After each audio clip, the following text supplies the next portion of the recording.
Bonjour à tous les amis, j'espère que vous allez bien. Bienvenue dans cette nouvelle vidéo, une nouvelle vidéo top sur les pires Pokémon du jeu en stratégie selon mon vécu dans les jeux Pokémon. Je précise bien vécu personnel parce que dans Pokémon ce n'est pas que le méta, les mécaniques du jeu de la génération en question, c'est le vécu personnel. Voilà, c'est le vécu personnel, c'est pas le tiers, le move pool, les stats ou quoi que ce soit, ça ne fait pas tout. Ça ne fait pas tout, c'est le vécu personnel. Et je précise que pour ces tops-là, je n'utilise qu'un seul Pokémon par génération du même type. C'est important à rappeler à ce niveau-là. Et oui, vous étonnez pas, c'est le décor d'un membre de ma famille parce que je suis chez de la famille en ce moment. Donc je suis chez de la famille jusqu'à la fin de la semaine. Donc voilà. Avant de commencer sur le sujet de base qui sont les pires types psy de la décennie, j'aimerais dire que malheureusement samedi, je ne sais pas si je pourrais faire la suite de Verfeuille pour plusieurs raisons parce que tout simplement parce que je serai sur le départ de chez de la famille ce samedi. Donc ça va être très très compliqué de faire ce live.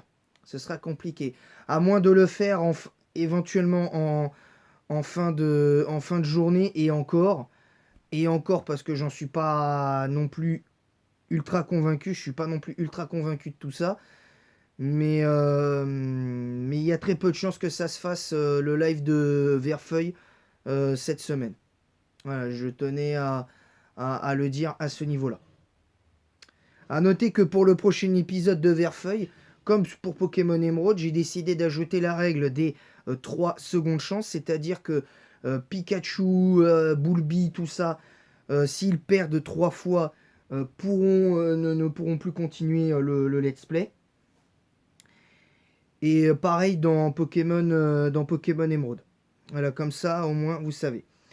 Donc on va commencer par le sujet, c'est-à-dire la vidéo sur les pires Pokémon de type Psy de la décennie.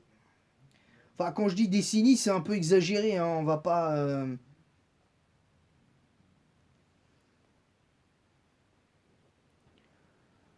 on va pas non plus... on va pas non plus se cacher derrière certains moments de la nostalgie. Alors c'est vrai que le type Psy, malheureusement, aujourd'hui est devenu un type bien plus banal depuis l'arrivée du type Ténèbres en deuxième génération, bien que le type Psy était quand même encore très fort à mon sens, jusqu'en quatrième voire cinquième génération. Et à partir du moment où le type Ténèbres a eu de nouveaux jouets, notamment je pense l'augmentation de puissance l'augmentation de puissance de sabotage en septième génération, le fait que Vampirisme fasse plus de dégâts en septième génération, vu que ça passe d'une attaque de base de type insecte vraiment mauvaise à une attaque digne des meilleures attaques en strat. Donc ça c'est juste une immense dinguerie. Et le fait que il y ait beaucoup aussi de type spectre qui arrivent à contrer le type psy, pas forcément avec ce genre d'attaque, mais aujourd'hui le type psy ne peut plus vraiment faire grand chose. Et ce, à mon sens, depuis la 7ème génération. Parce qu'encore en 6G, tu avais des Pokémon qui étaient capables de tenir le choc, hein, comme Mega Lakazam, Mega Mewtwo X et Y, certaines formes de Deoxys, etc. Donc tu avais quand même des Pokémon qui pouvaient tenir la baraque. Et hors légendaire, il y avait des Pokémon qui n'étaient pas spécialement forts, mais qui tenaient la route. C'est-à-dire comme Cryptero et j'en passe et des meilleurs. Donc vous voyez, c'est compliqué. C'est compliqué, clairement. On va partir sur la première génération. Et pour moi, le pire Pokémon de très loin en première génération, pour moi, c'est clairement Monsieur Mime. Monsieur Mime qui est pour moi le pire type psy, peut-être pire que Hypnomade. Parce que Hypnomade, bon, c'est pas le fait qu'il soit underuse BL, mais déjà il tape un petit peu plus fort. il n'est pas forcément plus rapide. Il n'est pas forcément... il est même plus lent que Monsieur Mime. Mais Monsieur Mime, bon, pas moche non plus, hein, faut pas exagérer. Hein, je suis pas fan du design. Je trouve que ses capacités sont pas énormes. Bon, il a eu plus de potentiel en 6ème génération grâce à l'apparition du type fait. Donc il a rendu bien meilleur avec une neutralité spectre était une neutralité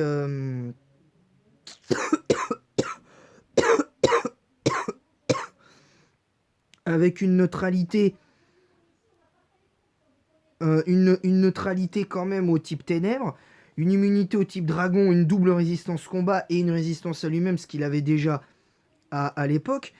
Mais pour 3 faiblesses, à part la faiblesse spectre qui est plus vue offensivement, en 6G, poison acier, c'était pas le plus difficile pour lui. Parce que en sachant que ces 3 faiblesses-là, tu pouvais largement les... Et tu peux encore, à mon sens, largement les, euh, comment dire, les compenser. Très, très clairement. Et enfin, le pire type psy pour moi de la décennie 2G, pour moi c'est Kubutoke. Alors attention avant de mettre des pouces vers le bas, je m'explique. Ce Pokémon, avant l'apparition des talents en 3G qui l'a propulsé de Zédu à Uber en une génération, bah force est de constater que Kulbutoke, bah, c'était pas ouf.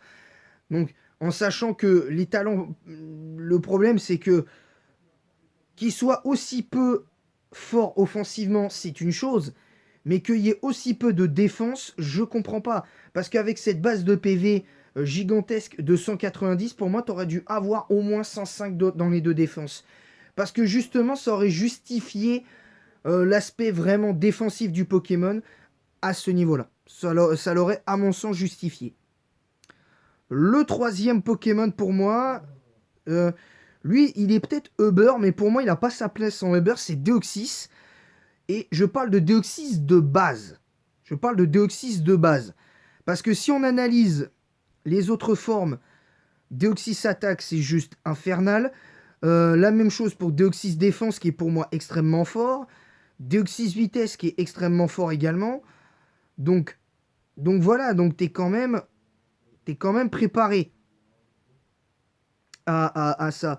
Mais moi, lui, par contre, je suis désolé, mais ce Deoxys, même s'il a Psycho Boost et tout, qui est une attaque psy, à mon sens, somme toute assez correcte, bah, je suis désolé, mais il n'a pas sa place en Uber. Tout au plus, pour moi, il doit être underuse BL. Mais, euh, et au pire, rarely use. Mais franchement, pour moi, il n'a pas sa place en Uber ni en overuse. Ce Pokémon n'a pas un move pool de légendaire, peut-être un des pires move pool de légendaire pour moi de la décennie, pratiquement, parce que je suis désolé. Mais Amnésie, ok, bon, moi je regrette, mais parce que là j'ai le move pool en même temps sous les yeux, mais il a rien, il a rien, il a rien, parce que bon, il a quand même les picots, il a quand même de quoi faire le taf d'un point de vue défensif, mais sur le plan offensif, je suis désolé, c'est très limite, c'est vraiment très limite, parce que t'as pas, t'as ce qu'il faut. Bon, t'as quand même soin, t'as sabotage, t'as 2-3 trucs qui te sauvent un petit peu. Mais c'est pas suffisant. Pour moi, son move pool, il lui manque d'autres choses. Comme des accès à des attaques. Je dirais, il me semble qu'il n'a. Bon, il a surpuissance. Mais il me semble pas qu'il ait accès à Exploforce en 3G. Et Exploforce, il me semble, est une attaque de 4G. Donc déjà, ça, c'est à mon sens, un premier problème. Et le fait que, moi, surpuissance, pour moi, n'est pas une bonne attaque, déjà. Pour être tout à fait honnête, pour moi, cette attaque n'est pas très bonne.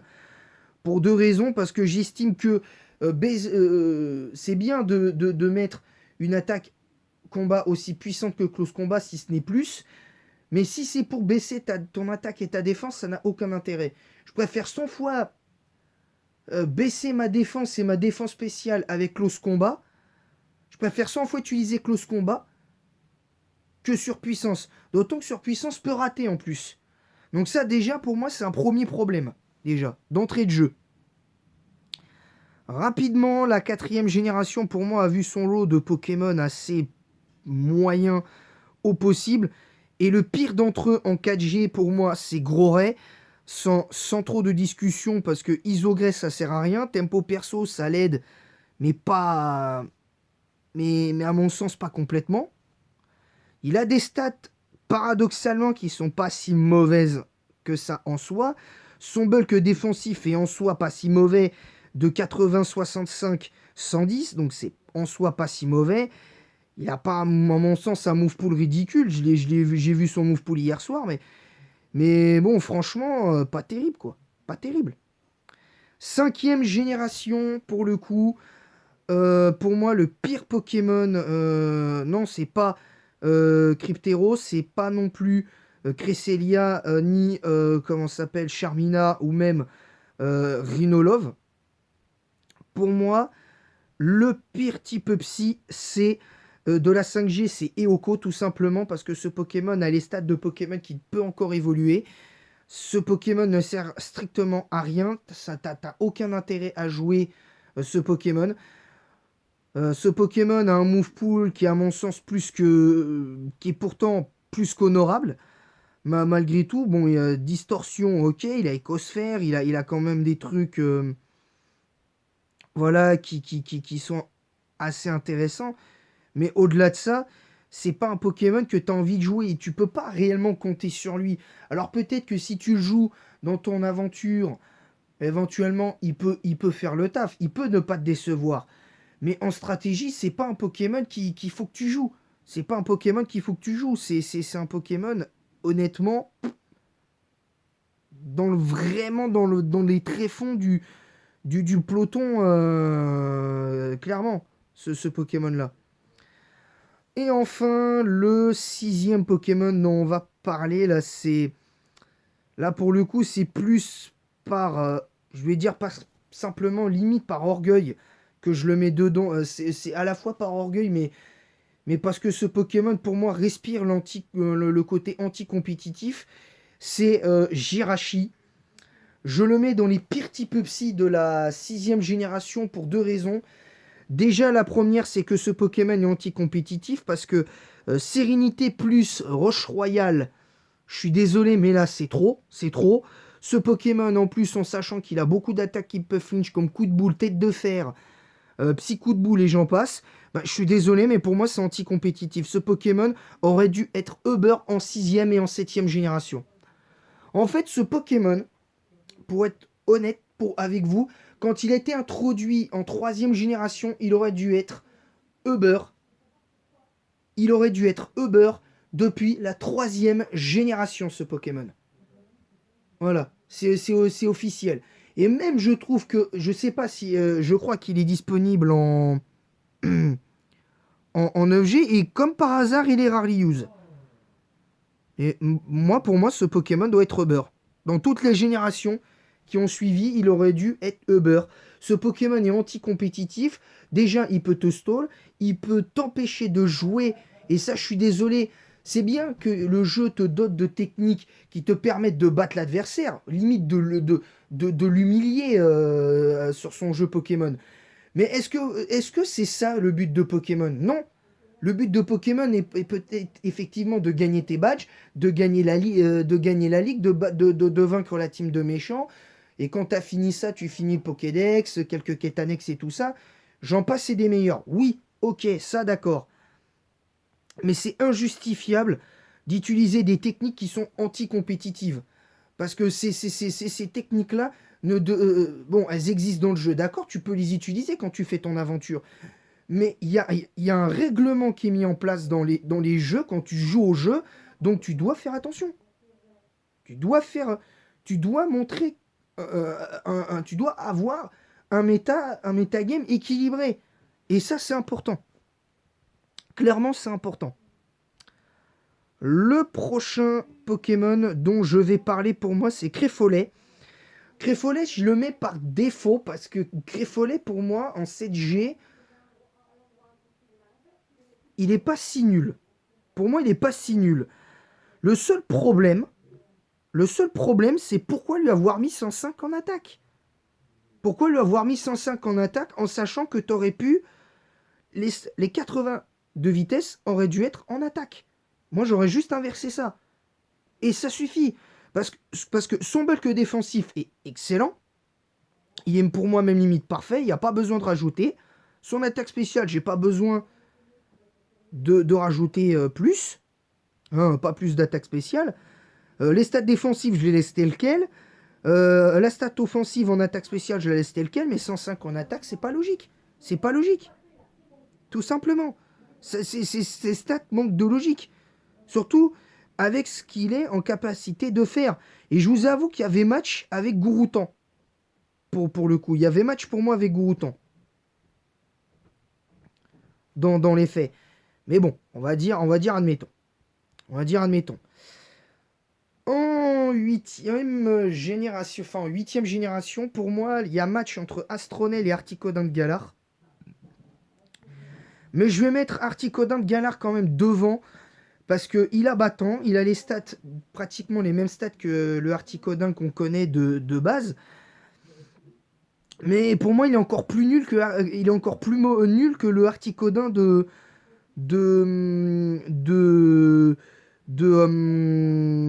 Kanto. Il est encore plus nul.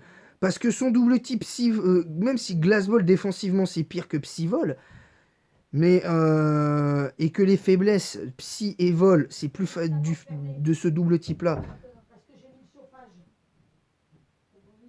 C'est important. Ça, vous savez. Comme ça, vous savez. Maintenant, voilà. Moi, je pense qu'en 8G, il n'y a pas besoin de faire des manières. Pour moi, malheureusement, le pire type Psy de la 8G, c'est lui. Alors, vous allez me dire, oui, mais attends, t'as mis Astronel dans les pires types insectes. Oui, mais paradoxalement, en tant que type Psy, est meilleur que son compère de Articodin, qui est un légendaire. Donc vous voyez un petit peu le côté paradoxal de ça. C'est clairement ça. Et enfin, le dernier Pokémon, lui, c'est par défaut, parce que j'aime bien le design quand même de Berasca, j'aime bien, mais il est ultra mauvais. Il est ultra mauvais, et c'est paradoxal, parce que ses stats aussi sont bonnes, pour moi sont bonnes. Son move pool est pas dégueulasse en soi, mais ce qui m'énerve, c'est ces deux talents, et je comprends pas. Tout simplement, je ne comprends pas.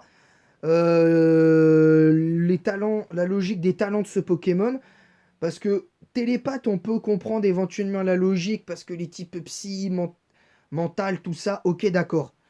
Mais c'est pas suffisant. C'est pas suffisant. Et sincèrement, pour moi, Berasca, même si tu gardes télépathe éventuellement pour le duo, à la limite, tu lui mets un talent qui peut lui permettre de briller aussi en solo. Je pense que ça aurait été pas mal, mais bon. C'est comme ça. Voilà, j'espère que cette vidéo vous aura plu. C'est tout pour cette vidéo sur les pires Pokémon de type Psy. Là, je vais faire une petite pause après pour aller me laver et préparer la vidéo de demain parce qu'il nous restera officiellement là. Il ne reste plus beaucoup de types à faire parce qu'aujourd'hui, il nous restait, si on se base sur la vidéo d'aujourd'hui, il nous restait acier, dragon, fée, poison et psy. Et là, il nous reste acier, dragon, fée, poison. Et le prochain type, justement, dont on va parler, dont on parlera, c'est le type poison. Ce sera le type poison. Et après, voilà, on fera comme on peut. D'ici, je pense que jusqu'à samedi, on fera ces vidéos top. Comme ça, il y aura du contenu. Comme ça, il y aura du contenu samedi. Comme ça, samedi, il y aura du contenu, ne vous inquiétez pas. Et voilà. Sur ce, je vous laisse. N'hésitez pas à vous abonner en masse si ce n'est pas déjà fait. On est à 16 abonnés des 200. Activez la cloche pour recevoir les notifications des prochaines vidéos et lives qui seront en ligne sur la... Enfin, les lives en cours sur la chaîne et les vidéos qui seront en ligne. N'hésitez pas à partager le lien de ma chaîne YouTube sur Facebook et en masse sur Facebook et Instagram. N'hésitez pas à mettre un pouce bleu et un commentaire pour le référencement de cette vidéo en disant ce que vous avez aimé, pas aimé de la vidéo, en expliquant vos arguments, en mettant un Pokémon du type en question par génération et un seul Pokémon parti par génération et ça ira bien. Voilà, sur ce, je vous laisse et en attendant la prochaine, je vous dis à bientôt. Merci à tous, que la passion Pokémon vous guide. À bientôt les amis!